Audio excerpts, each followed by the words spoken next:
లేకపోతే అక్కడ వాక్యం చెప్పండి. కనుక ఇక్కడ మనం పరిశీలించినట్లయితే దేవుని వాక్యమును ఎరిగిన మనము అనేక విషయంలో మెళుకు కలిగి ఉండమని దేవుని వాక్యం తేటగా చెప్తా ఉంది. ఏ విషయంలో అంటే ఇక్కడ అబద్ధ ప్రవక్తల విషయంలోని మెళుకుగా ఉండాలి అని దేవుని వాక్యం తేటగా ఇక్కడ మాట్లాడుతూ ఉంది. 2వ వచనంలో క్రీస్తు యేసు ఏ ఆత్మ ఒప్పుకొనునో అది దేవుని సంబంధమైనది. ఏ ఆత్మ యేసును ఒప్పుకొనదో అది దేవుని సంబంధమైనది కాదు. దీన్ని బట్టి దేవుని ఆత్మను మీరు ఎరుగుదురు. ఎలా చేసుకోవచ్చంట? ఎలా తెలుసుకోవచ్చంట? యేసు క్రీస్తు శరీరధారి వచ్చినని ఏ ఆత్మ ఒప్పుకొనునో అది దేవుని సంబంధమైనది. ఏ ఆత్మ ఒప్పుకోదో అది దేవుని సంబంధమైనది కాదు. దీనిని బట్టి దేవుని ఆత్మని మీరు ఎరుగుదురు. క్రీస్తు విరోధి ఆత్మ వచ్చినని మీరు వినిన సంగతి ఇదియే. ఇదివరకే అది లోకములో ఉన్నది. కనుక ఇదివరకే లోకంలో ఉందంట. మనము పరిశీలన చేస్తూ ఉన్నాం ఇక్కడ అనేక సార్లు, అనేక పర్యాయములు, అనేక వాక్యములు.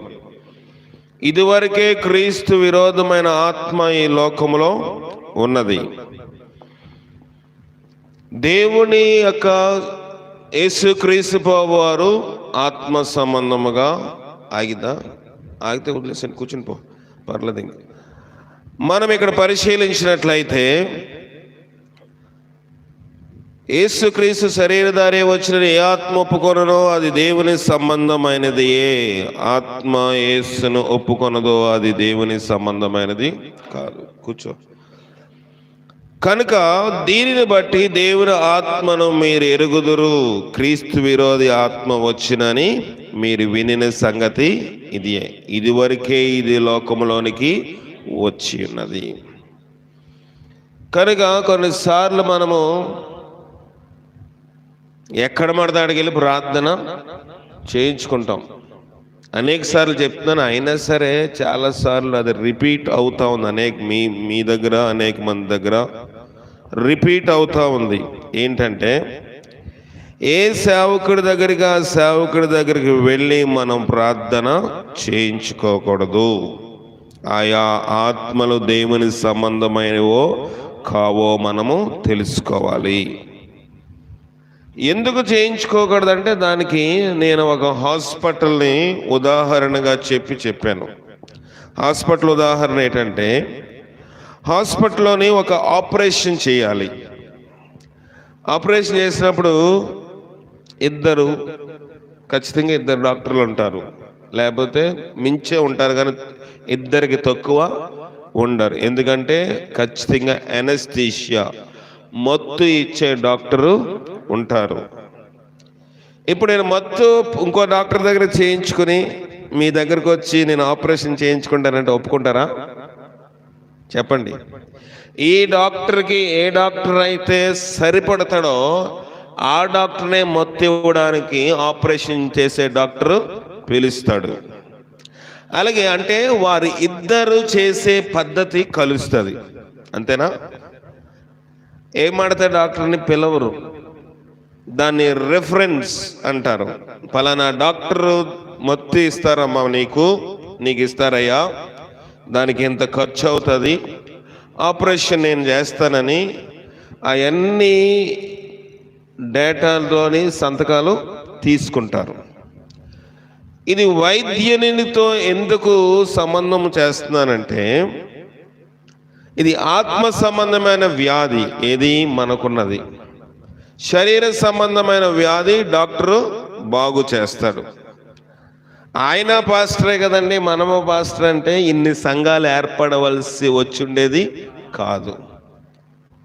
అది హోటలే అండి, ఇది హోటల్ అంటే ఏ హోటల్ పడితే ఆ హోటల్కి వెళ్తామా? వెళ్ళము. వాళ్ళు ఇడ్లీ వేస్తారు, వీళ్ళు ఇడ్లీ వేస్తారు. వాళ్ళ దోశ వేయచ్చు, వీళ్ళ దోశ వేయచ్చు, కానీ ఏ హోటల్కి ఆ హోటల్కి వెళ్ళము, ఎక్కడ పడితే అక్కడ తినము.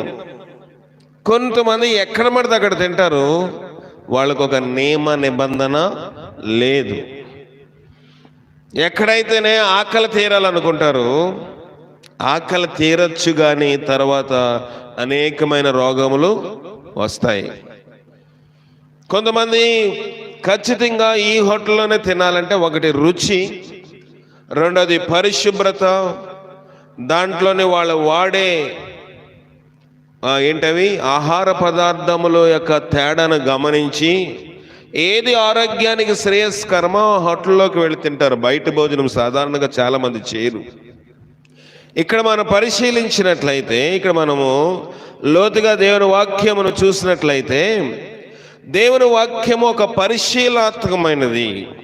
బైబిలే చెప్తుంది, అనేక మంది అబద్ధ ప్రవక్తల లోకములోనికి బయలు వెళ్ళుచున్నారు గనుక. ఇప్పుడు దొంగనోడు తీసుకుని మార్కెట్లోకి వెళ్తే చలామణి అవుతుందా? అవుతుంది. ఎప్పుడు వరకు? అది తెలిసే వరకు. దాని రంగు బయటపడిన తర్వాత దానివల్ల ఎంక్వైరీ స్టార్ట్ అయింది అనుకోండి, ఎక్కడిని దీనికి నోటు అంటే, ఫలానా ఆమె నాకు తీసుకుని వచ్చి ఈ 500 రూపాయలు ఇచ్చి ఏం కొన్నది నా దగ్గర, ఫలానా వస్తువు నా దగ్గర ఒక 10 కేజీలు బియ్యం కొన్నది. సరే, ఆమెను పిలువు. వారిని పిలిచింది, ఎక్కడిది? నాకు ఫలానా ఆయన ఇచ్చారు, ఫలానా ఆయన ఇచ్చారు, ఫలానా ఆయన ఇచ్చారు. ఆఖరి దాని మూలంలోనికి అది వెళుతుంది. మొదట తేలిగ్గానే ఉంటుంది. ఉత్పత్తి చేసిన వాడు అంటే దాన్ని దొంగ నోటిని తయారు చేసిన వాడికి అది త్రాసులో అంటే అది దొంగ నోటిని తేలే వరకు బాగానే ఉంటుంది. ఒక కట్టకి ఎన్నో 100 నోట్లు ఉంటాయి, 100 నోట్లు ఉంటాయి. ఒక 500 నోట్లు 100 పెడితే ఎంత ఎంతండి? 50,000 కదా, అంతేనా? 100 పెడితే 50,000, 50,000 5,00,000, 1,00,000 రూపాయలు. 1,00,000లో 2-3 దొంగ నోట్లు కలిపితే వెళ్ళిపోతూ ఉంటాయి. కానీ దాన్ని తేల్చవలసి వచ్చినప్పుడు అది త్రాసులోని తేలిపోతుంది. అంటే దాన్ని పరిశీలన చేసినప్పుడు ఇది దొంగ నోటు. ప్రియమైన దేవుని సంగమా, ఎందుకు చెప్తున్నామంటే, ఒక స్త్రీ ఉందంట, ఏ డాక్టర్ అయితేనేమి అని వారంకో డాక్టర్ మార్చిందా మార్చలేదా? వాళ్ళు విని మీ డాక్టర్, ఈయన వెళ్తున్న డాక్టర్ వేస్ట్ గాడు, అంతేనా?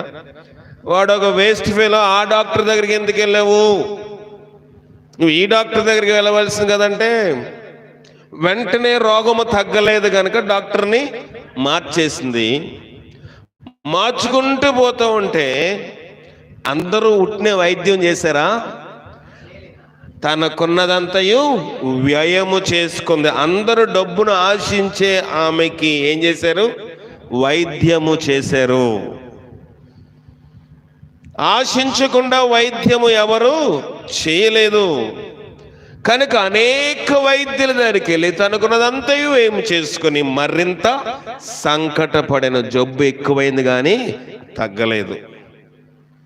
కొన్నిసార్లు అనేక మంది నన్ను అడుగుతూ ఉంటారు, క్రాస్ చేస్తారు విషయంలో, మీరు ఎవరు ఎక్కడికి వెళ్ళనివ్వరంట మీ సహవాసంలో అంటే, నిజమే, బైబిలే చెప్తుంది. ఎప్పుడో పూర్వకాలం నుంచి అబద్ధ ప్రవక్తలు వచ్చారు. దీని ప్రక్కన పెడద్దాం. అసలు అబద్ధ ప్రవక్తలు లేని టైంలో కూడా, వాక్యము ధర్మశాస్త్రం ఇంకా వస్తున్న టైంలో కూడా ఇశ్రాయేలీయులు అన్నారు, ప్రధాన యాజకుడిగా మొట్టమొదటి నియమింపబడిన అహరోను దగ్గరకు వచ్చి, మోషే మాయన మాకు తెలియదు కనుక మాకు ఒక దూడనుగా ఒక దేవతను చేయమంటే తయారయ్యాడు ఎవరు? అహరోను. మనుష్యుల మాట విని పద్ధతులు మార్చేవాడు సేవకుడు కాదు. మనుష్యుల మాట విని పద్ధతులు మార్చేవాడు దైవజనుడు కాదు. మోషే ఉన్నాడు, ఇద్దరు ఒక ఇంట్లోనే పుట్టారా పుట్టలేదా? ఇద్దరు తల్లి రక్తం ఒకటే, ఇద్దరు నడిపిస్తున్న దేవుడు ఒకళ్ళే, ఇద్దరికి ఉన్న సమస్యలు ఒకటే. కానీ ఒకడు దేవుని మాట విని దేవుని మాట ప్రకారం వెళ్తున్నాడు, ఇంకొకడు మనుష్యుల మాట విని మనుష్యుల పద్ధతి ప్రకారం వెళ్తున్నాడు. అన్ని లక్షల మంది ఉంటే అన్ని లక్షల మంది ఒకే పార్టీయే కాదు? చెప్పండి. పార్టీ అంటే మీరు తెలుగుదేశం, టీడీపీ, ఇదే అది కాదు. పార్టీ అంటే అందరూ కూడా డ్యాన్స్ వేస్తున్నారు ఆహారంతో సైతంగా. అందరూ ఆ దూడ ముందు నాట్యం చేస్తుంటే నిలబడిన వాడు ఎవరు? ఒక్కడే. ఎవరు? మోషే. రోషం గలవాడు కనుక ఆ రాతి పలకలు తీసి ఆ దూడ మీద విసిరేశాడు. భయపడ్డాడు ఆ మనుషులకి? భయపడలేదు. ఎందుకంటే అతడు వారి ద్వారాగా వచ్చిన లాభము చేత జీవించాలని నిర్ణయించుకోలేదు. అలా నిర్ణయించుకుంటే 40 రేయింబగళ్ళు ఉపవాసం ఉండి ప్రార్థన చేయడు. చేస్తాడా? బోధలు వస్తున్నాయి, రకరకమైన పద్ధతులు వస్తూ ఉన్నాయి. మనం అనుకుంటాము ఎవరైతేనే దేవుని సేవకులు. మనకేంటి కనబడాలి? టీవీలో పెద్ద స్క్రీన్ మీద అద్భుతములు చేస్తే ఇతను పెద్ద సేవకుడు, పెద్ద చర్చ్ ఉంటే పెద్ద సేవకుడు. ఇంకెవరు పెద్ద సేవకులు? అనేక మంది, అనేక సంఘములు. మనం అక్కడ నిలబడినప్పుడు వాక్యం కొన్ని దిక్కులో ఉండదు. ఇతను టీవీలో కనబడుతున్నవాడు మన ముందుకు వస్తున్నాడు కనుక ఇతనే హీరో. ఇప్పుడు సేవకులు పక్కన పెడదాం. సినిమా యాక్టర్ని చూడడానికి ఎందుకు వెళ్తారు? ఏం గొప్ప పని చేశాడు చెప్పండి సినిమా యాక్టరు? చెప్పండి. టీవీలో కనబడుతున్నవాడు ఎదురుగుండా వస్తున్నప్పుడు ఎక్కడో చూస్తున్నవాడు ఇక్కడ వచ్చాడని గొప్పతో వెళ్తున్నాం. ఏమన్నా మంచి పని ఒకటనే చేస్తాడా? అతను చేసే హీరోయిజం ఒక సినిమాలోనో నాట్యంలోనో లేకపోతే అందులో అతను చేసే ఏ పనిలో అయినా తన శక్తి కొలది చేస్తాడా? అంత ఏంటి డూబ్ అని అంటారు. డూబ్ అనే మాట వాడతారా? డూబ్ అంటే ఏంటి? అంత గ్రాఫిక్సే. ఎప్పుడు వరకు ఉంటాడు హీరో? ఆ యుద్ధములోని ఆఖరికి చంపేస్తాడనే టైంలోనో, లేకపోతే ఏదైనా నాశనం అయిపోతున్న టైంలోనో, అగ్ని ప్రమాదం వస్తున్న టైంలోనో ఆ యొక్క వృత్తాంతం వరకు ఉంటాడు, అప్పుడు వస్తాడు. అంతేనా? అతను ఏమైనా బలము కొలదా? లోకంలో వచ్చి కొట్టమని అలాగా కొట్టగలడా?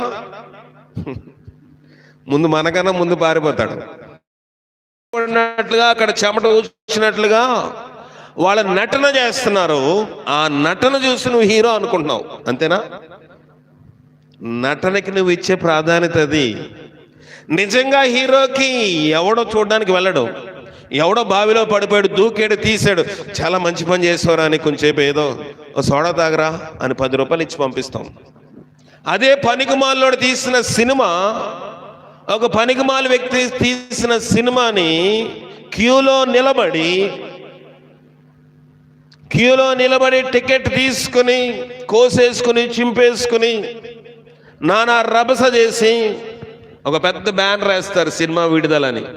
అందులో ఏమైనా తేడాలు వస్తే ఈ హీరో ఫ్యాన్స్కి గొడవలు, గందరగోళం. హీరో కాదు, లోక సంబంధంగా హీరో కాదు, యాక్టింగ్లో హీరో అంతే, నటనలో హీరో. వేషధారి ఏమన్నాడు? వేషధారులకు దేవుని రాజ్యంలో చోటు, నటన చేసే వాళ్ళకి దేవుని రాజ్యంలో చోటు లేదు. నటన చేత హీరో అనిపించుకున్నవాడు హీరో కాదు. నటన చేత ఒక సినిమా యాక్టర్ని చూడండి. నేను బహుమంది సినిమా యాక్టర్లను చూశాను. వాళ్ళు తెర మీద ఒకలాగా ఉంటారు, పాంప్లెట్లోనో వాల్ పోస్ట్లోనే ఎలాగుంటారు, గ్లోగా ఉంటుంది. దగ్గరికి వెళ్ళి చూస్తే వాళ్ళ మోకాలు చూడడానికి అసహ్యం అనిపిస్తుంది. వీళ్ళేనా కాదా అనిపిస్తుంది. వాళ్ళ ముఖంలోని ఆ రంధ్రాలు, అక్కడున్న వాళ్ళకంతా చూస్తే ఏమీ ఉండదు వాళ్ళ శరీరంలో. మనం కన్నా కొంచెము భౌతికంగా ఉంటాం కనుక మనమన్నా కొంచెం సాయంకాలం మధ్యాహ్నం నిద్రపోతే సాయంకాలం స్నానం చేస్తే కొంచెం మన ముఖం చూడడానికి బాగుంటుంది. వాళ్ళు ఉదయం లేచినప్పుడు చూస్తే వాళ్ళ ముఖము చూడడానికి అసహ్యంగా ఉంటుంది. ఎందుకు చెప్తున్నానంటే, మనకి తెరలో కనబడేవాడు గొప్పవాడు, వాడి నటన గొప్పది అనుకుంటున్నాం. ఆత్మ సంబంధంగా కూడా అదే మనము అనుకరిస్తున్నాం. ఎందుకంటే మనం చూసేది సినిమాలు, మనం చూసేది సీరియళ్ళు, మనం చూసేది జబర్దస్తులు. దస్తేనా? దస్తు. జబర్దస్త్ అంటే ఏంటి? కొంతమంది అంటారు నవ్వు మంచిదండి. దేనికోసం నవ్వాలి? నీకు నవ్వు రాలేదని కితకితలు పెట్టుకో. కితకితలా గిలిగింతలా ఏమంటారు? కితకితలు పెట్టుకో, నవ్వు వస్తుంది. అంతేగాని నీకు నవ్వడం కోసము ఏదో వాళ్ళు వేసే భౌతికంగా ఒక మనిషిని హింసించే, ఒక మనిషిని విక్రీకరించే ద్వంద్వార్థాలు, డబుల్ మీనింగ్ డైలాగ్స్ తోటి వాళ్ళ నటన చేస్తే పడి పడి ఒళ్ళు విరుచుకుని నవ్వడము దేవుని దృష్టికి క్రమమైనది కాదు. ఏమంటుంది వాక్యం అంటే, అల్లరితో కూడిన ఆటపాటలైనను సర్వసోక్తులైన, సర్వసోక్తి అంటే డబల్ మీనింగ్ డైలాగ్స్. ఇదంతా లోకంలో మనకి నటన అలవాటు అయిపోయింది కనుక, లోకంలో నిజంగా నూతులో ఎవడైనా పడిపోతే తీసివాడు హీరో కాదు. వాడికి రూపాయి కూడా ఎవరెవరు ఏదో సంవత్సరానికి ఒకసారి ప్రధానమంత్రి దాన్ని గుర్తించి, ప్రెసిడెంట్ ఆఫ్ ఇండియా దాన్ని గుర్తించి దాన్ని ఏదో అంటారు, వీరులు, సాహస వీరులు పథకాలు ఇస్తారు సంవత్సరానికి ఒకసారి. కానీ సినిమా తీసేవాడికి డబ్బులు లేకపోయినా వెళ్ళి చూసి ఆడ తీసిన సినిమా మనం చూసి వాడిని పోషిస్తున్నాం. దౌర్భాగ్య స్థితి ఇది. లోకంలో దౌర్భాగ్య స్థితి. ఆత్మ సంబంధంగా కూడా అలాగే ఉంది. ఒక పేద సేవకుడు చూడండి, ఆడిని ఎవరు లెక్క చేస్తారా? చేయరు. ఒక మంచిగా టీవీలో కనబడినవాడు వస్తే కనీసం ఒక ఫోటో ఉన్నా బాగుంటుంది కదా, మంచిదే. ఒక దైవజనుడితో ఫోటో దిగడం మంచిదే, కానీ ఆ దైవజనుడు ఆత్మ సంబంధమైనదో కానివాడో మనకు తెలుసుకోవాలంటే లేఖనము మనకి తెలియజేస్తా ఉంది. కనుక పౌలేమంటున్నాడు చూద్దాం దీని విషయమై. పౌలు కొరింథీయులకు రాసిన మొదటి పత్రిక 9వ అధ్యాయము 16వ వచనం నుంచి చూద్దాం. 9:16. నేను సువార్తను ప్రకటించుచున్నాను, నాకు అతిశయ కారణం లేదు, నేను హీరోని కాదు. సువార్తను ప్రకటించవలసిన భారము నా మీద మోపబడి ఉన్నది. అయ్యో, నేను సువార్తను ప్రకటించకపోని ఎడల నాకు శ్రమ. సువార్తను ప్రకటించకపోతే నాకు జీతం రాదని కాదు. దేనికోసమంట? నేను శ్రమ పడతాను. ఎలాగా? శరీర సంబంధంగా శ్రమ పడతాను, ఆత్మ సంబంధంగా కూడా శ్రమ పడుతున్నాను. స్టేజ్ మీద నాకు మైక్ ఇవ్వలేదు కనుక నేను ఆ కూటానికి వెళ్ళను, అది కాదు. కొన్నిసార్లు వినవలసి వస్తుంది, కొన్నిసార్లు చెప్పవలసి వస్తుంది. కానీ ప్రతి దాంట్లోని మనము ఏకీభవించకూడదు. ఆత్మ సంబంధంగా ఉందో లేదో మనకి అర్థము కావాలి. కొన్ని ప్రాంతాలకు వెళ్ళినప్పుడు అక్కడ ఆత్మ సంబంధమైన వాతావరణం కనబడదు. కొన్నిసార్లు బహు చిన్న కూటమైన వాక్యము విరివిగా వచ్చేస్తూ ఉంటుంది. కొన్నిసార్లు ఎంత పెద్ద కూటమైన వాక్యము నడిపింపు రాదు. అంటే అక్కడ దేవుని యొక్క క్రమ ప్రకారం ఆ కూటము జరగటం లేదు. సింపుల్ అది. సువార్తను ప్రకటిస్తున్న అతిశయం నాకు లేదు. I'm not a hero. నేను హీరోని కాదు. నేను కనబడాలని కాదు, మైక్ పట్టుకుని తిరగాలని కాదు. కానీ నాకు శ్రమ కనుక నేను ప్రకటిస్తున్నాను. 10వ వచనం కూడా చదవండి. చదువు. ఏది? 1 కొరింథీయులైనా 9 10వ వచనం కాదు, 17వ వచనం. 16 తర్వాత 17.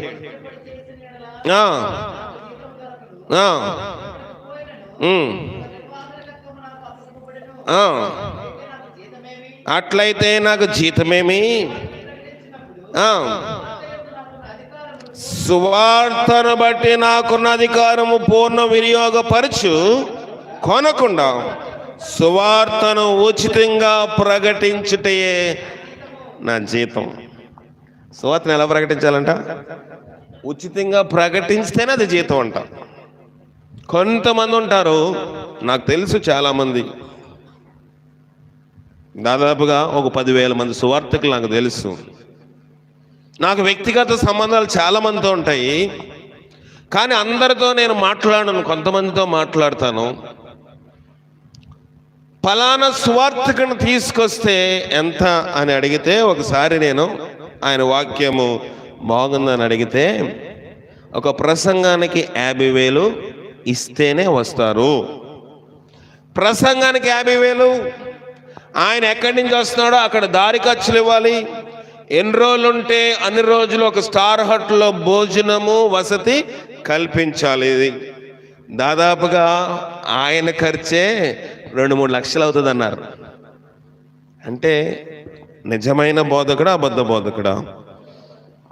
దేనికోసం సేవ చేస్తున్నారు? జీతం కోసం. జీతము కోసం బోధ చేసే ఏ సేవకుడైనా, మీరు అనొచ్చు మీరు కానుకలు తీసుకోవట్లేదని. నేను ఈ సువార్త చేస్తే మీరు ఇంత ఇస్తేనే చేస్తానన్నా ఒప్పందం పడి చేస్తున్నానా? మీరు మేలు పొందితే ఇస్తారు, మీకు దేవుడు ప్రేరేపిస్తే ఇస్తారు. మీరు ఇవ్వట్లేదు కనుక నేను వాక్యం చెప్పను వెళ్ళిపోతాను, మైక్ ఇచ్చేసి వెళ్ళిపోతానా? కాదు కదా. అది ఒప్పందము కాదు, జీతము కాదు. ఒక కూలివాడు ఉంటాడు, పొలములోని పని చేయవలసి వచ్చినప్పుడు ఎంత జీతము? 800 అండి చేస్తాడు. ఎప్పటి వరకు? ఈ టైం నుంచి ఈ టైం వరకు, మధ్యాహ్నం 1 అరగంట భోజన విరామం అయిపోయిన తర్వాత ఇవ్వండి. ఇవ్వకపోతే రేపొద్దుట రాడు సరికాదు, ఇంటికి వచ్చి కూడా నిలబడతాడు. నా కూలేమండి. వాడు జీతగాడు, కాపరి జీతగాడు కాదు. నిజమైన కాపరి గొర్రెల కోసము తన ప్రాణమును పెడతాడు. ఆశించేవాడు కాపరి కాదు. మీకు చాలామందికి తెలుసో తెలీదో నాకు తెలియదు, కానీ నేను కానీ పాస్టర్ గారు కానీ ఒకసారి ప్రయాణం చేస్తూ ఉన్నప్పుడు, కొన్ని పరిస్థితులు వాటి సమయానికి రాలేకపోతున్నప్పుడు, ఇక్కడ దాదాపుగా ఎంత వస్తుందో అందరికీ ఇంచుమించుగా అవగాహన ఉంటుంది, ఇక్కడ కానీ గాంధీనగరంలో కానీ. దానికి మించి ఖర్చు పెట్టి వచ్చి సువార్తను ప్రకటించి వెళ్తున్నాం. ఏం చిత్తమైతే సంఘంతో కూర్చుని మార్చి 31కి లెక్కలు పూర్తి చేసి సంఘమునకు తెలియచేయాలని ఆశపడుతుంది. ఎందుకంటే సంఘమునకు ఆ భారము ఉంది కనుక. ఇదంతా ఆశించి కాదు, దేవుడు ఇచ్చినా ఇవ్వకపోయినా, నేను దేవుని కోసం సువార్త చేయకపోతే నేను శ్రమ పడాలి కనుక ఆ శ్రమ నుంచి తప్పించుకోవడానికి సువార్త చేస్తున్నాం. ఇటీవల నా ఫ్రెండ్ ఒక కుమారుని ఎగ్జామ్ దింపేసి నేను వెళ్ళవలసి వచ్చినప్పుడు ఖాళీగా ఉంది కదా అని అడిగి ఫోన్ చేశాను. రారా ఇవాళ శుక్రవారం కదా, సాయంకాలం వచ్చి మా చర్చిలో వాక్యం చెప్పంటే నవ్వాను నేను. సరే మాట్లాడదాం అని చెప్పి కూర్చున్నాను. ఎలా చేస్తున్నా సువార్త? ఒక వారం ఎక్కడ ఉన్నాను, ఒక వారం నెల్లూరులో ఉన్నానంటే, మరి అక్కడ ఫలభరితంగా ఉందా సేవ అన్నాడా? ఉందిరా అన్నాను. ఏమడిగాడు? ఫలభరితం అంటే వాళ్ళ దృష్టిలో ఏంటి? కాసులు ఎక్కువ వస్తున్నాయా అని అర్థం. కాదు అంటే ఫలభరితం లేకుండా నువ్వు కూడా వెళ్ళవులే అంటే ఏంటి? అంత ఖర్చు పెట్టుకుని వారం వెంబడి వారము సువార్తకు వెళ్తున్నావంటే దానికి మించి ఆదాయం అక్కడ నీకు కానుకల రూపముగాను, దశంభాగాల రూపంగాను, కృతజ్ఞత కోడికల ద్వారాగా నీకు వస్తుంది కాబట్టే వెళ్తున్నావు. అంతేనా? అది ఫలభరితం అనుకుంటున్నారు వాళ్ళు. కానీ పౌలేమంటున్నాడు? నాకు ఉచితముగా నేను సువార్తను ఉచితంగా ప్రకటించుటేనా జీతము. కొన్ని సందర్భంలో నేనే ఖర్చు పెట్టి వచ్చేస్తూ ఉంటాను కొన్ని దిక్కుల్లో, చాలా మందికి చెప్పను. ఎందుకంటే నా ప్రయాణం ఎక్స్పెన్సెస్ ఒకసారి ఎక్కువైపోతూ ఉంటాయి. కొన్నిసార్లు టైంకి ట్రైన్స్ ఉండవు, బస్ కన్వీనియంట్ ఉండదు. ఇక్కడి నుంచి బండి మీద రావాలంటే 100 రూపాయలు, ఆటోకి వస్తే 300, 400, ట్రైన్ ఎక్స్పెన్సెస్. ఎక్కడికైనా వెళ్ళాలి, వెహికల్ ఉందంటే పాస్టర్ గారి కారు ఉంది మమ్మల్ని ఎక్కించుకోరా అనుకుంటారు. కానీ దాంట్లో పెట్రోల్ ఎవరిస్తారు? దేవుడు ఇస్తాడు. కనుక 4-5 వస్తారని ఆశపడినప్పుడు వాళ్ళ దగ్గర నుంచి ఆశించి మీరు ఇస్తేనే నేను స్టార్ట్ చేస్తాను కారని చెప్తానా? ఇవన్నీ సువార్తలో భారాలు. కానీ పౌలు అంటున్నాడు, అధికారమును పూర్ణముగా వినియోగపరుచుకొనకుండా సువార్తను ఉచితంగా ప్రకటించటే నా జీతము. కొన్నిసార్లు ఏదైనా కార్యక్రమం జరిగితే పూజారులు ఎలా చెప్తారు, పురోహితులు ఏం చెప్తారు? ఇల్లు ఓపెనింగ్ అండి, ఇవన్నీ తీసుకుని రావాలి. బయట పురోహితులు అయితే ఇంటి ఓపెనింగ్ డేట్ పెట్టినా కూడా దానికి కొంత చెల్లించాలా, చెల్లించకూడదా? చెల్లించాలి. ముహూర్తం పెడితే పురోహితుడికి డబ్బులు ఇవ్వాలి. ముహూర్తం పెడితే ఇంకెవరికి డబ్బులు ఇవ్వాలి? దేనికి? పెళ్లికి ముహూర్తం పెడితే డబ్బులు ఇవ్వాలి. ఏదైనా ఒక కార్యక్రమానికి ముహూర్తము పెడితే డబ్బులు ఇవ్వాలి. దాంతోపాటు అంతవరకే కాదు, ఆ రోజు వచ్చా పెళ్లి జరిపించాలంటే మళ్ళీ వేరే, ఆ రోజు వచ్చా ఇల్లు ఓపెనింగ్ చేయాలంటే మళ్ళీ వేరే. మరి నిజమైన దైవజనుడు అలా డిమాండ్ చేస్తాడా? చేయడు. కానీ డిమాండ్ చేసేవారు లేరంటారా? ఉన్నారు. వాళ్ళే అబద్ధ ప్రవక్తలు. నీ దగ్గర నుంచి ఆశించేవాడు, నీ దగ్గర నుంచి ఏదైనా ఫలం వస్తుందా? మీ సంఘంలో ఎంతమంది ఉద్యోగస్తులు ఉన్నారండి అని అడుగుతారు కొంతమంది. అంటే అర్థం ఏంటి? ఉద్యోగస్తులకి అయితే నెలాఖరికి జీతం ఖచ్చితంగా పడుతుంది, దశంభాగం కూడా ఖచ్చితంగా వస్తుంది అని. కూలోడైతే ఒళ్ళు సలుపితే ఇంటి దగ్గర ఉంటాడు, ఒళ్ళు బాగుంటే పనిలోకి వెళ్తాడు. కనుక అది నికర ఆదాయము కాదు. కనుక ఉద్యోగస్తులు ఉన్న సంఘము, మీరు పల్లెటూరులో సేవ చేస్తారు కానీ టౌన్లో సేవ చేస్తే ఆదాయము ఎక్కువ వస్తుంది అంటారు. సరే, వాళ్ళు అన్నట్లుగానే మనం పల్లెటూరు సేవను విడిచిపెట్టేసి టౌన్ సేవ చేయదని అంటలేదు. టౌన్లో సేవ మొదలు పెట్టామనుకోండి, వాక్యం నచ్చో, పాటలు నచ్చో, వాయిద్యములు నచ్చో, చర్చ్ నచ్చో, పాస్టర్ గారు నచ్చో వచ్చి వాళ్ళు కూడా ఉన్నారా లేదా? ఉంటారు. నచ్చో వాక్యం వినడానికి మొత్తానికి ఆ వేషంలోని వస్తారు. వీళ్ళందరినీ ఇప్పుడు పరలోకం తీసుకెళ్ళవలసిన బాధ్యత ఎవరిది? తీసుకెళ్ళకపోతే లెక్క ఎవరు అడుగుతారు? దేవుడు పాస్టర్ గారిని అడుగుతాడు. కనుక దానికి ఒక దండం. కనుక సువార్త అంటే చాలా తేలికైన పని అనుకుంటారు. మైక్ ఇచ్చి మాట్లాడేస్తున్నాడు ఈయన అనుకుంటారు. మనకు కూడా నోరుంటే మనం కూడా మాట్లాడేయచ్చు అనుకుంటారు. నోరుంటే మాట్లాడడం దానికి ఇదేమీ డిబేట్ కాదు. సువార్త ప్రకటిస్తేనే సేవ అనుకుంటాము. ఎన్నో అవంతరములు, రకరకమైన మనుష్యులు, రకరకమైన వ్యక్తిత్వం గలవారు, అందరితోనే ఎలాగ జీవించాలో నేర్చుకోవాలి. ఇక్కడ పౌలు ఒక మాట అంటున్నాడు చూడండి, ఇంకా కిందకి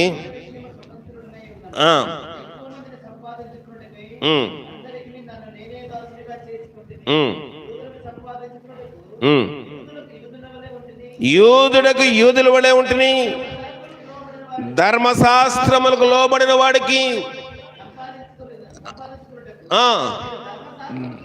లోబడిన వాడి వలె కాకపోయినను ఒంటిని కాను గాని లోబడి. నిన్న వచ్చినానా 20 వచ్చిన చదవండి. దేవుని విషయమే ధర్మశాస్త్రం లేనివాడు కాను గాని క్రీస్తు విషయమే ధర్మశాస్త్రం లోబడిన వాడును. ఆయనను ధర్మశాస్త్రం లేని వాడిని సంపాదించుకుంటకు ధర్మశాస్త్రము లేని వానికి ధర్మశాస్త్రము లేని వాళ్ళ వలె ఉంటుంది. బలహీనను సంపాదించుకున్నటకు బలహీనులకు బలహీనునైతిని. ఏ విధము చేతని, ఏ కారణము చేత అయినను కొందరిని రక్షింపవలనని అందరికీ అన్ని విధముల వాడనై ఉన్నాను. సువార్తికుడు అంటే అందరికీ అన్ని విధముల వాడై ఉండాలి. బలహీనుల దగ్గర బలహీనంగా ఉండాలి. జోబులో చేయటి బిల్డప్ ఇస్తే వస్తాడా? పేదవాడి దగ్గరికి వెళ్ళి రాడు. ఇక్కడ ధర్మశాస్త్రము గలవాడికి ధర్మశాస్త్రం పాటించినట్లుగా, మోషే పాటించినట్లుగా, పదాజ్ఞలు పాటించినట్లుగా ఉండాలి. ఆ ఏ విధము చేతనైనను కొందరిని, అందరిని రక్షించలేను. కొందరినైనా నేనేం చేయాలి? రక్షింపవలనని అందరికీ అన్ని విధముల వాడనై ఉన్నాను. అది సువార్త అంటే. ఎక్కడెళ్ళినా నా పద్ధతి ఇంతేనండి, ఎక్కడెళ్ళినా నాకు ఇలాగ చేస్తేనే నీ కూటానికి వస్తాను, ఇలాగ చేస్తే మా చర్చికి రండి, ఇలాగ చేస్తేనే ఇది, ఇంత కానికిస్తేనే గృహకూడిక, ఇంత కానికిస్తేనే ఇల్లు ఓపెనింగు, ఇంత కానికిస్తేనే పెళ్ళి, ఇంత కానికిస్తేనే చాప మీద కూడా కూర్చోబెట్టే బోధకులు లేక పోలేదు. చాప మీద కూర్చోబెట్టమంటే మెచ్యూర్ ఫంక్షన్ కదా. ఆ ఫంక్షన్లు చేస్తే దానికి వెళ్ళి వాక్యం బోధించే అబద్ధ బోధకులు లేకపోలేదు. వాక్యం బోధించడమే తప్పైతే కానుకలు ఇచ్చే విశ్వాసులు కూడా లేకపోలేదు. దొంగలు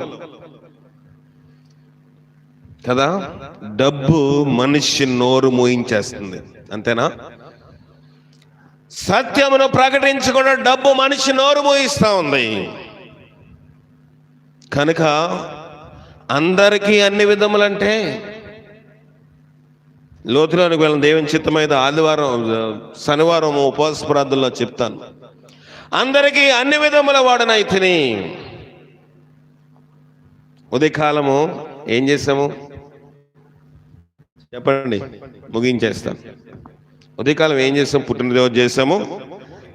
తల వెంట్రికలు, పుట్టు వెంట్రికలు కత్తిరించాం. బైబిల్లో ఎక్కడైనా ఉందా పుట్టు వెంట్రికలు తీసినట్లుగా? నాజీరు ఉంది. నాజీరు అంటే మొక్కుబడి ఉంది. మొక్కుబడి తీసుకున్నాడు. యూదా మత ప్రకారం చేస్తా ఉన్నారు. పౌలు కూడా చేశాడు. పౌలు కూడా యూదుడు గనుక దేనికోసం చేశాడు? ఇక్కడ చెప్పాడు కదా దేనికోసం చేశాడు. ఇప్పుడు పౌలు తల వెంట్రుకలు మొక్కుబడి ఉన్నదనుకో, అక్కడ భక్తి సువార్త ఆరంభకాలం.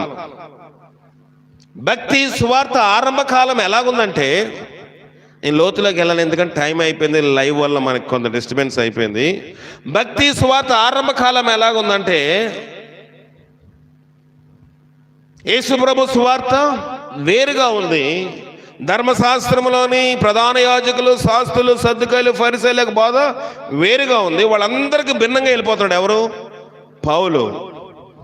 వీళ్ళందరూ రూట్ మార్చాడు గనక ప్రభుని చంపేశారు. ప్రభువును చంపిన తర్వాత ప్రభు అంతటి వాడిగా తయారయ్యాడు. ఎవరు? పౌలు. ఇప్పుడు పౌలును కూడా చంపేస్తారు, సువార్త ప్రకటించబడదేమో అని వెంట్రుకలు మొక్కుకొని ఏం చేశాడంట? కత్తిరించుకున్నాడు. అంటే ఎవరికో దేవతకో దేవుడికి ఇవ్వలేదు, అతనికి మొక్కుబడి ఉందని బైబిల్ చెప్తుంది. చూడండి 18 అపోస్తులు.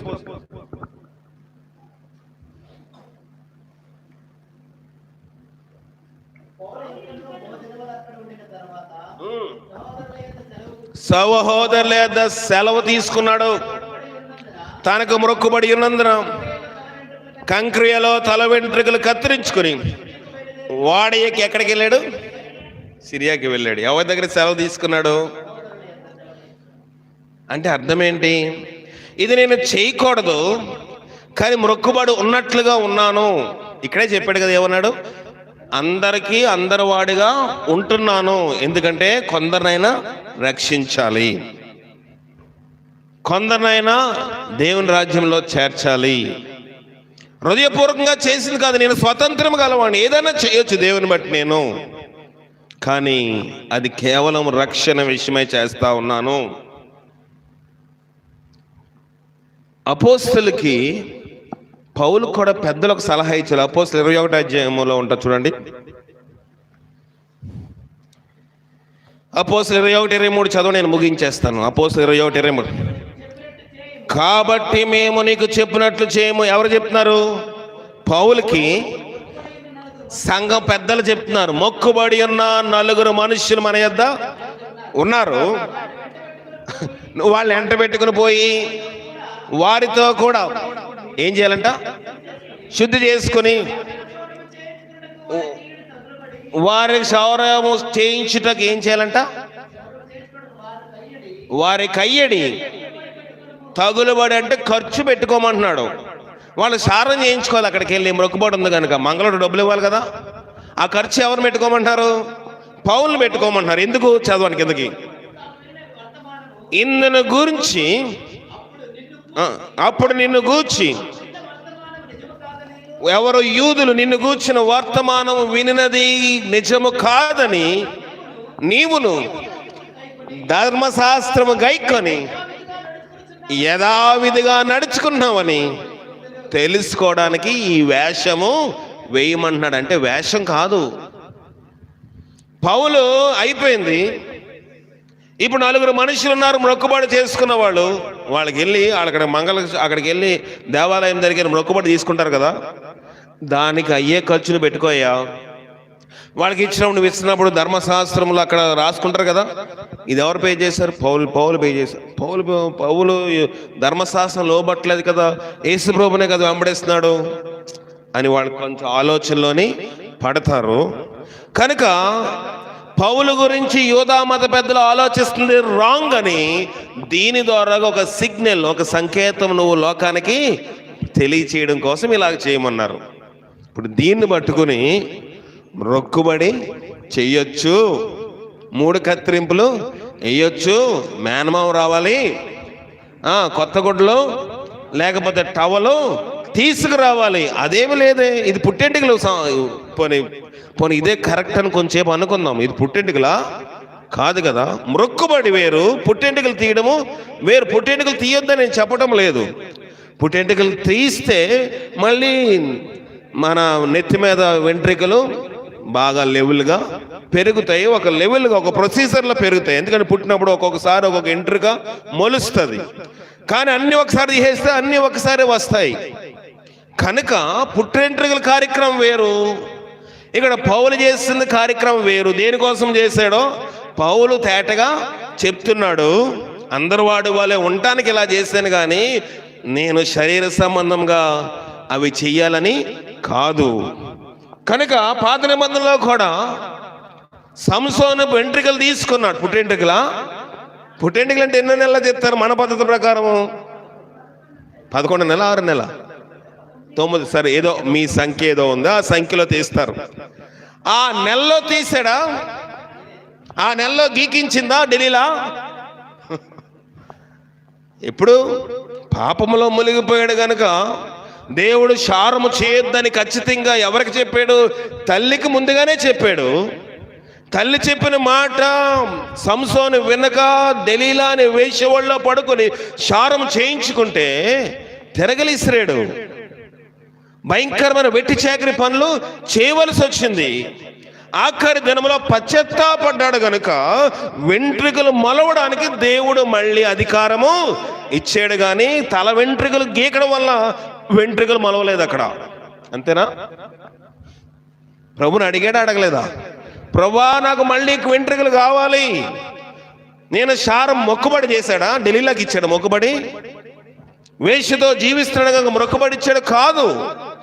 కానీ దొంగ బోధకుల సువార్త ఇవన్నీ కూడా చెయ్యొచ్చు, బైబిల్లో ఉందని చెప్తారు. కానీ బైబిల్ దేని విషయమో వక్రీకరించిందో, దేని రుజువు చేస్తుందో, దేని సూచనగా చెప్తుందో వాక్యం తెలియదు. అలాంటి వారి బోధకి చప్పట్లు కొట్టి కానుకలు దశం భాగాలు మనీ ఆర్డర్లో డీడీలో ఫోన్పే చేసి వాళ్ళు లేక పోలేదు. అలాంటి వాళ్ళు ఉండబట్టే టీవీలో పెద్ద పెద్ద సేవకులు కనిపిస్తున్నారు. అవునా కదా? సువార్తను ఎంత విశదీకరించి ఎవరు చెప్తే బోధ ఎంత ఇదిగా అంతమంది లక్షల మంది వేల మంది రారు. నువ్వు చేస్తున్న తప్పయ్యా, నువ్వు చేసిన కరెక్ట్ కాదు, వ్యక్తిగతంగా నీతో మాట్లాడేవాళ్ళు లేరు, నువ్వు చేసిన తప్పుని బోధించేవాళ్ళు లేరు, నువ్వు ప్రార్థన రాకపోతే అడిగేవాళ్ళు లేరు. ఇవాళ నీకు బాగాలేదా? సర్లే, అదే దినంలో ఎంతో భయంకరమైన జ్వరం, ఈ దినం వాక్యం బోధించలేమో అనుకున్నాను. భయంకరమైన టెంపరేచర్ ఉన్నప్పటికీ వాక్యం బోధించిన దేవుడు శక్తి ఇచ్చాడు. ఎంత వర్షమున్నా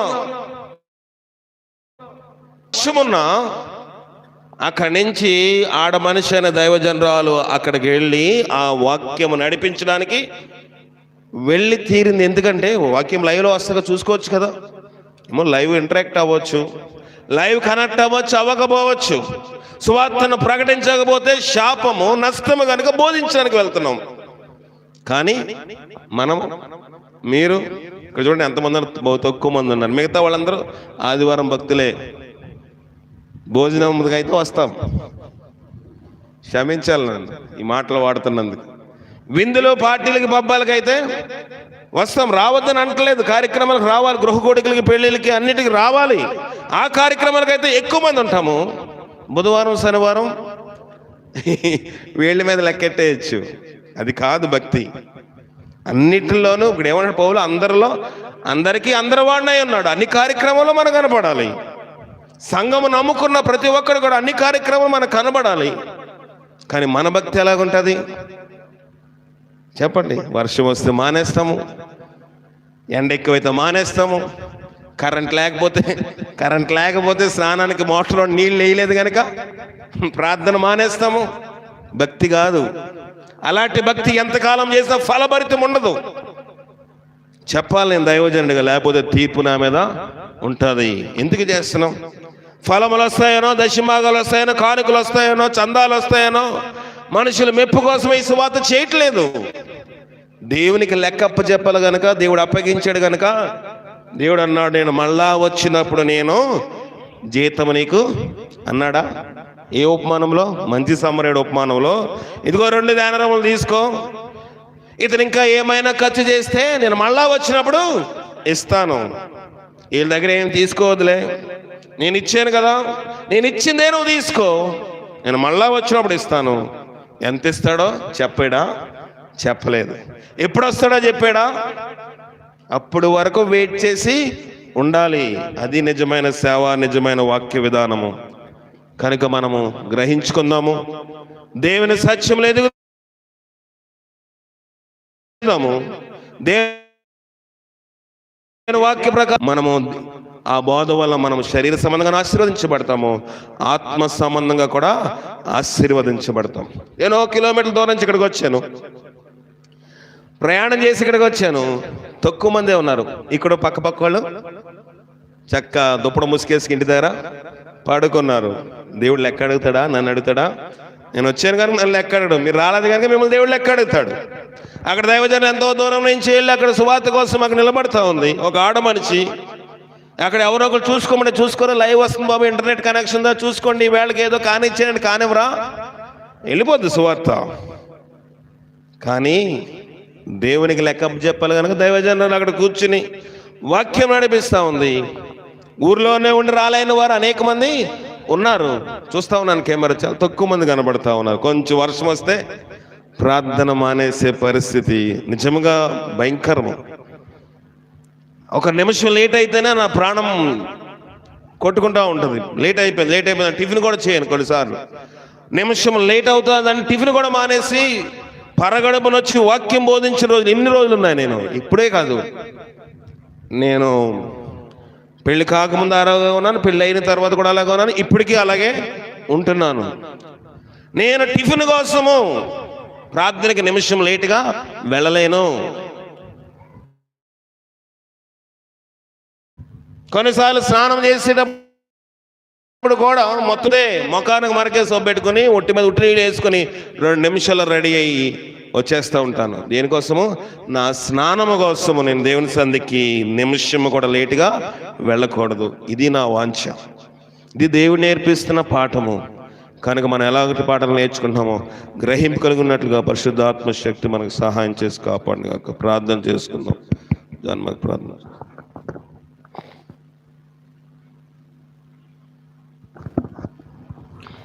జీవముగల దేవాని ఘనమైన పాదాలకు వేలాది వందనాలు, స్తుతులు, స్తోత్రాలు నా ప్రభువా.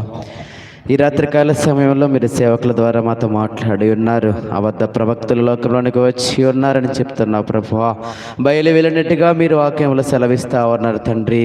మేము గ్రహించే వారముగా ఉండాలంటే అయా మేము ఎవరు నిజమైన ప్రవక్తలో, ఎవరు అబద్ధ ప్రవక్తలో మేము తెలుసుకోవాలంటే నీ పరిశుద్ధ గ్రంథమును ప్రభువా మీరు రాయించినటువంటి లేఖనములను ప్రభువా మేము చదివి నేర్చుకోగలిగితేనే మేము గ్రహించగలుగుతాం ప్రభువా. అనేక మంది నా ప్రభువా మీరు రాయించినటువంటి ఆ యొక్క మాటలను వారి నిమిత్తమై, వారి యొక్క మాటల నిమిత్తమై వక్రీకరించేవారుగా ఉంటా ఉన్నారు ప్రభువా. అయా మీరు రాయించింది ఒక రీతిగా రాయించినట్లయితే వారికి అనుకూలంగా మార్చుకునేవారుగా ఉంటా ఉన్నారు ప్రభువా. మీరు జ్ఞాపకం చేసుకోండి ప్రభువా. మేము నిజమైన అయా నీ యొక్క సత్య సువార్తను వింటా ఉన్నాం ప్రభువా. మా బ్రతుకులో మీరు మార్పును తీసుకురండి ప్రభువా. నీ సన్నిధానానికి రాలేని వారంగా ఉంటా ఉన్నాం. చిన్న జ్వరం వస్తేనే, చిన్న జలుబు వస్తేనే విడిచిపెట్టే వారంగా ఉన్నాం ప్రభువా. నీ యొక్క భారం మా మీద మోపండి ప్రభువా. సహాయాన్ని దయచేయండి ప్రభువా. పౌలు చెప్తా ఉన్నాడు, ఉచితంగా సువార్తను ప్రకటించడమే నా జీతం అని చెప్తా ఉన్నాడు ప్రభువా. మేము ఎలా ఉన్నాం నా తండ్రి? నిజమైన క్రైస్తవులుగా ఉన్నామా, లేదా జీతం కోసమో, లేదా స్వలాభము కోసమో, లేకపోతే వచ్చేవారముగా ఉన్నామో జ్ఞాపకం చేసుకోండి ప్రభువా. సేవకులు ఎంతో భారం కలిగి మా వద్దకు మీరు తీసుకొని వస్తూ ఉన్నారు. ఎంతో ప్రయాసతో మీరు మా మధ్యకి అయ్యగారిని మీరు తీసుకొస్తా ఉన్నారు ప్రభువా. మేము ఇక్కడ ఉండి కూడా రాలేని వారముగా ఉంటా ఉన్నాం. దయతో మమ్మల్ని క్షమించండి అయా. పౌలు ఏ విధముగా నా ఉచితముగా ప్రకటించాడు అయా, ఎటువంటి భారం కలిగి ఉన్నాడో అటువంటి భారము మా మీద మోపండి ప్రభావించండి ప్రభా. సహాయాన్ని దయచేయండి అయా. నిజమైన బోధ ప్రకటించబడుతూ ఉండగా అయా మీరు బైబిల్లో రాయించినటువంటి మాటలు మాకు తెలియజేస్తూ ఉండగా ప్రభా మేము విని అయా వాటిని విడిచిపెట్టే వరముగా ఉన్నాము. దయతో క్షమించండి. మేము విని వాటిని గైకుని వాటి ప్రకారం జీవించే బిడ్డలుగా మమ్మల్ని చేయమని ప్రార్థిస్తా ఉన్నాం. నిజమే నా ప్రభువా. కలవల మాటలు చెప్పేవారికి నా ప్రభువా మేము ఎంతగానో వింటాము, కానీ నిజమైన మాటలు చెప్పినప్పుడు దాని మీద మేము అసహ్యపడే వారముగా, బాధపడే వారముగా, ఇది ఒక్కటే చర్చి ఉన్నదా, ఇది ఒక్కటే ఇలా ఉన్నదా అని చెప్పి నా ప్రభా సొనుగుకునే వారంగా ఉన్నామేమో. దయతో మమ్మల్ని క్షమించండి. సత్య సువార్త ప్రకటించబడతా ఉన్నది, సత్య సువార్త వినబడతా ఉన్నది ప్రభువా. మా బ్రతుకుల మార్పును మీరు తీసుకురండి. మేము కూడా నిజమైన క్రైస్తవులకి సహాయాన్ని దయచేయండి ప్రభువా. అయ్యాక శబ్దంత్రం ద్వారా ఎంతమంది వింటా ఉన్నారు, లేవు ద్వారా ఎంతమంది వాక్యాన్ని వింటా ఉన్నారు ప్రభా. దేవ సేవకులు మీరు ఇంకా వాడుకోండి అయ్యగారిని. అనేక చోట్లకు నా ప్రభా స్వార్థ ప్రకటించబడిగా చేయమని అనేక ఆత్మలు నశించబోవడానికి సిద్ధంగా ఉన్నాయి ప్రభువా. ఏ ఆత్మ నశించడానికి వీల్లేదు అయా. అదిగున తండ్రి సత్య సువార్త ప్రకటించిన అనేక మంది సేవకులు ఉంటూ ఉండగా, నిజమైన ప్రవక్తలు ఉంటూ ఉండగా వారిని మీరు వాడుకొని లోకమంతటా నా ప్రభువా నీ సత్య సువార్తను ప్రకటించబడిగా చేయమని అయా. ఏ ఆత్మ నశించుకోవడానికి వీల్లేదు కనుక ప్రతి ఆత్మను నా ప్రభువా రక్షించగలిగిన పౌలు చెప్తా ఉన్నాడు ప్రభువా. కొంతమందినైనా రక్షించగలగడానికి అందరికీ కావాల్సిన వాడిగా ఉంటానని చెప్తా ఉన్నాడు ప్రభువా.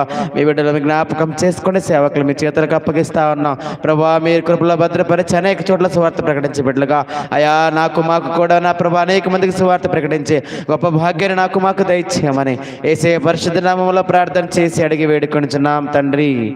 ఆమేన్. జీవాధిపతిని ఘనమైన పాదములు కొందాం. అనేక మంది ప్రార్థన సమస్యలు పెట్టి ఉన్నారు. బలహీనంగా ఉన్నవారు, ఎగ్జామ్స్ రాయించున్నారు, వ్యాపారాలు చేయించున్నవారు, ఉద్యోగం చేయించున్నవారు, ఇంకా అనేక మంది అనేక రకమైన గృహ సమస్యలతో ఉన్నవారు,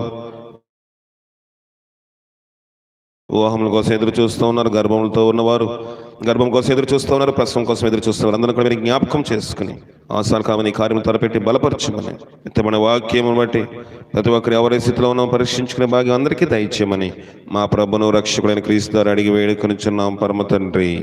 ఆమేన్. మన తండ్రి అయిన దేవుని యొక్క ప్రేమ, కుమారుడైన యేసుక్రీస్తు వారి యొక్క కృప, పరిశుద్ధాత్మక నిన్ను సహవాసము ఇప్పుడు ఎల్లప్పుడు సదా మనకు తోడైండి నడిపించి కాపాడను గాక. ఆమేన్.